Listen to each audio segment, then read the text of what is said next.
말씀의 제목이 누가 하나님의 영광을 위해 싸우는가예요. 모든 새로운 제도가 들어설 때에는요, 혼란이 있기 마련입니다. 우왕좌왕하고 익숙하지 않아서 갈등이 더 생기기 마련입니다. 현대사회에서도 새로운 정권이 들어오거나 아니면 새로운 정치 제도가 도입이 될 때 국민들 반응이 엇갈려요. 이거 좋은 것 같은데 싫은 것 같은데 하면서 나라가 뒤숭숭해집니다. 지금 우리가 읽고 있는 성경 본문 속에 이스라엘이 바로 그러한 상황이에요. 이스라엘에 지금까지 왕이 없었잖아요. 그런데 이스라엘 사람들이 하나님 왕 좀 주세요 해가지고 하나님이 응답하셨어요. 이스라엘에게 왕을 주셨고 사울을 왕으로 선택하셨습니다. 새로운 제도가 이스라엘에 들어온 거죠.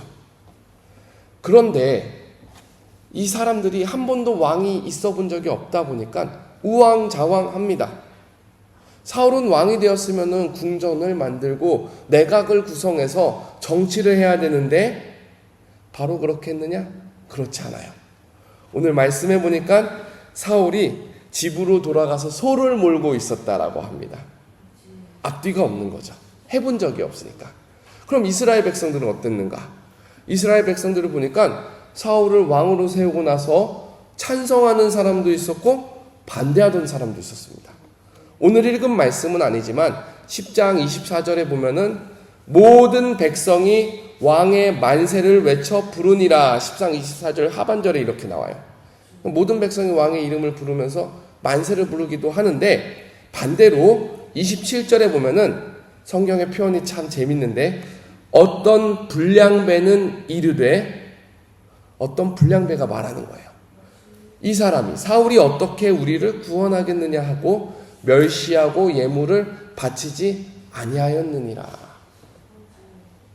사실 사울이라는 사람을 세우는 데 있어서 하나님이 하신 건데, 불량배는 하나님의 섭리와 하나님의 선택과 하나님의 일하심을 무시하고 멸시해버리는 태도를 보이는 것이죠.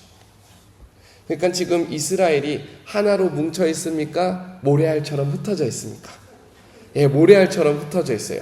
그리고 나라가 이렇게 모래알처럼 흩어져 있을 때 위기가 찾아옵니다. 11장 1절에 보면은 암몬 사람 나하스가 이스라엘 옆에 진을 치고 야베스 옆에 진을 치고 이스라엘을 공격할 준비를 하는 거예요. 근데 공격할 때 이스라엘 사람들이 싸워보겠다라는 의지조차 보이지 않아요. 이스라엘 야베스 사람들이 암몬 사람한테 나아가가지고 우리 제발 좀 살려주세요. 목숨만은 살려주세요. 우리가 언약을 맺을 테니, 계약을 맺을 테니, 말이 좋아 계약이지, 우리가 식민 사람으로 들어갈 테니 당신의 종이 될 테니 제발 목숨만은 살려주세요. 이렇게 막 빌고 난리가 납니다. 그때 2절을 보면은 암몬 사람이 기가 찬 말을 합니다. 뭐라고 말하면 제가 읽어드릴게요. 내가 너희 오른 눈을 다 빼야 너희와 언약을 맺으리라. 모든 사람의 오른쪽 눈을 다 뽑아버리면은 너희랑 언약을 맺고 전쟁을 안 하고 평화롭게 살겠다 그러는 거예요. 여러분 오른쪽 눈 이렇게 한번 가려보세요. 오른쪽 눈. 오른쪽 눈. 자, 오른손잡이가 많잖아요. 오른손잡이가 많으면 이때 당시에 전쟁을 할 때 왼쪽에 방패를 듭니다. 왼쪽 방패를 들면 이렇게 가리고 있겠죠. 오른쪽 눈이 뽑혔다고 생각해보세요. 전쟁을 전혀 못합니다. 전쟁을 전혀 못하는 거예요.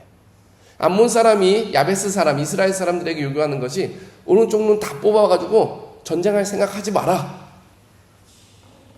그럼 왜 왼쪽 눈은 남겨놔요? 야, 너네 농사 지어야지. 농사 지어가지고 세금 20%, 30%, 40% 우리한테 갖다 바쳐야지.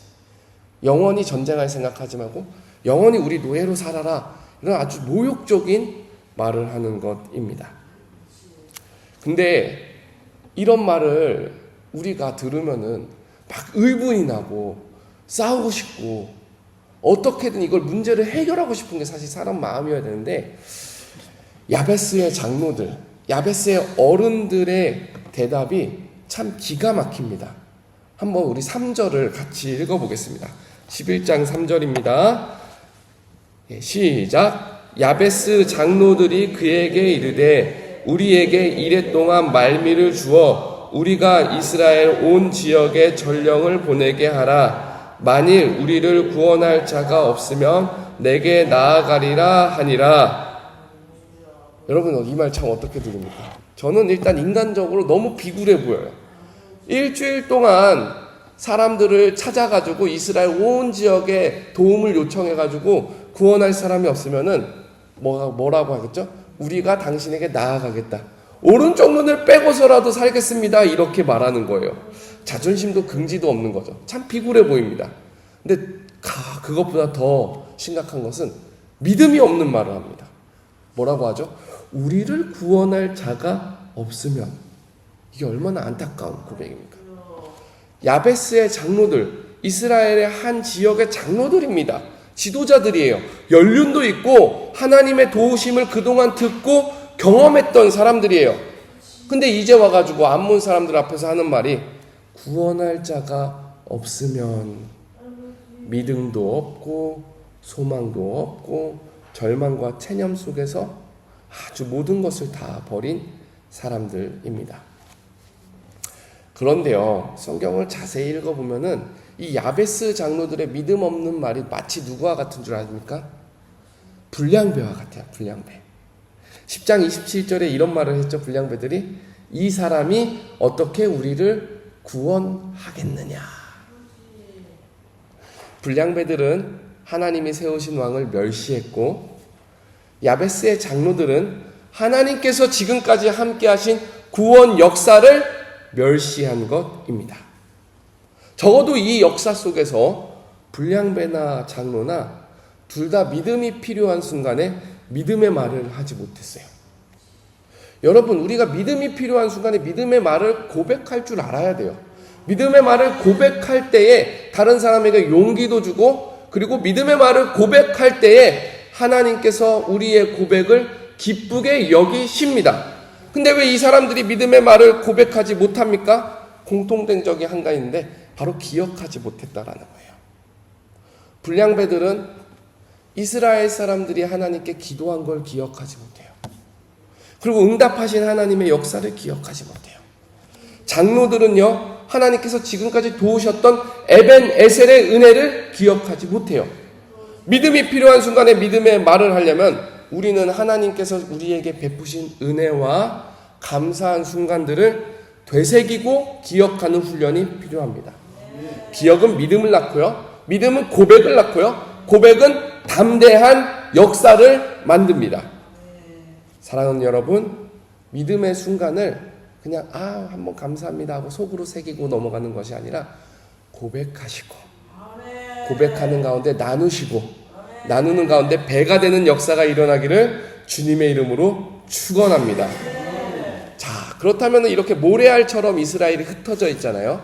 모래알처럼 흩어진 이스라엘을 누가 하나로 만드는가?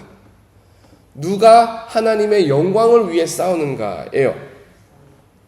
자, 본문으로 다시 돌아오면은 야베스 장로들이 이제 이스라엘 백성들한테 전 지역에 전령을 다 보냅니다. 전령을 보내가지고 이런 일이 있었다, 우리가 죽게 생겼다, 이렇게 보내니까 온 지역의 이스라엘 사람들이 이 전령을 받은 다음에 얼른 울어요.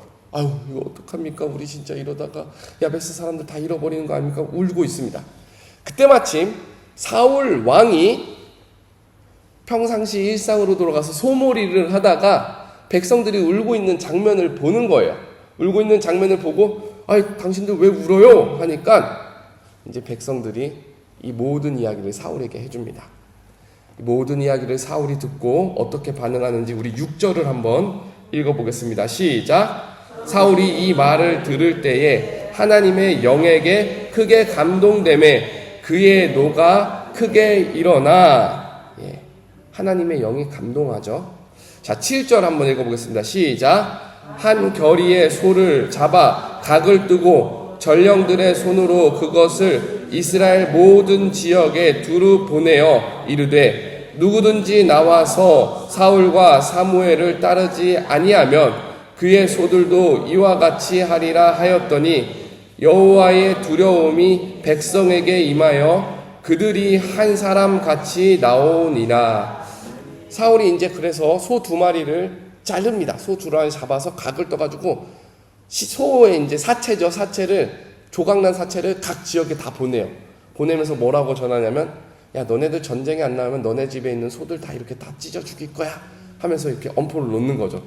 그러니까 성경에 뭐라고 말하냐면, 여호와의 두려움이 온 백성에게 임함에, 온 백성이 누구처럼 나왔다고요? 한 사람처럼 나왔다는 거예요. 한 사람처럼 나온 군대가 33만 명입니다. 자, 여러분, 이 역사 속에서 누가 하나님의 영광을 위해 싸웠습니까? 한번 대답해 보세요. 누가 하나님의 영광을 위해 싸웠습니까? 이 역사 속에서 하나님의 영광을 위해 싸운 한 분은 하나님 스스로예요. 하나님 스스로가 양방향으로 일했습니다. 6절에 보면은 하나님이 사울에게 일하셔서 사울을 크게 감동시켰고 사울을 의분이 나게 하셨습니다. 7절에 보면은 하나님이 백성에게 임하셔서 두려움으로 백성에게 임하셔서 백성이 한 사람처럼 나오게 하셨습니다. 이 역사 가운데 하나님께서 33만 명의 군대를 일으켜서 암몬을 치고 승리하게 하는 거죠. 여러분, 우리는 누가 하나님의 영광을 쌓을 것인가? 라는 이 질문 속에 자신 있게 대답할 수 있어야 돼요. 하나님이 하나님의 자신의 영광을 위해서 스스로 싸우십니다. 하나님께서 자신의 영광을 위해서 사람을 세워서 싸우게 하십니다. 이 모든 것은 하나님의 역사예요. 여러분, 그러면 우리는 무엇을 합니까? 제가 이런 표현을 씁니다. 하나님의 영광은 너무 커다라서 스스로 빛난다. 마치 비유를 하자면 태양이 스스로 빛나잖아요. 하나님의 영광은 그렇게 스스로 빛난다예요. 그러면 우리가 하나님의 영광을 빛내겠습니다 하는 것이 어불성설이에요. 여러분, 태양빛에다가 그 옆에다가 제가 핸드폰 후레쉬 라이트 들고 제가 비춘다고 해보세요. 태양빛이 너무 커가지고 핸드폰 후레쉬 라이트는 아무 역할도 못해요. 그게 우리가 하나님의 영광을 빛나게 한다라는 의미예요. 우리가 하나님의 영광을 빛나게 한다? 아무 의미가 없어요. 그럼 우리 사람은 무엇을 하느냐? 하나님이 영광의 빛을 비춰주실 때 우리는 하나님의 영광을 반사한다라는 거예요. 사울이 오늘 말씀 속에서 하나님의 영광을 반사하는 장면이 나옵니다. 무슨 장면이냐면요. 12절을 먼저 제가 읽어드리겠습니다. 12절입니다. 백성이 사무엘에게 이르되 사울이 어찌 우리를 다스리겠느냐 한 자가 누구니까? 그들을 끌어내소서 우리가 죽이겠나이다. 이제 전쟁을 치르고 사람들이 사울의 리더십을 인정하기 시작하니까 백성들이 사무엘한테 가가지고 어떤 불량배가 사울을 왕으로 인정하지 않았어요. 우리가 그 불량배 끌어내다가 다 죽여버릴게요. 인민재판이 일어나는 것이죠. 그때 이제 사울이 뭐라고 말하는지 한번 읽어보겠습니다. 시작. 13절입니다. 시작. 사울이 이르되 이날에는 사람을 죽이지 못하리니 여호와께서 오늘 이스라엘 중에 구원을 베푸셨음이니라. 사울이 개인적인 감정, 자기 자존심이 상한 거 생각하면은 그 불량배들 끌어내다 죽이고 싶었겠죠. 근데 하나님의 구원의 영광이 비치고 있으니까 사울이 무엇이라고 말합니까? 오늘 이스라엘 중에 하나님이 구원을 베풀었으니까 우리 사람 죽이지 말자. 우리 오래 참자.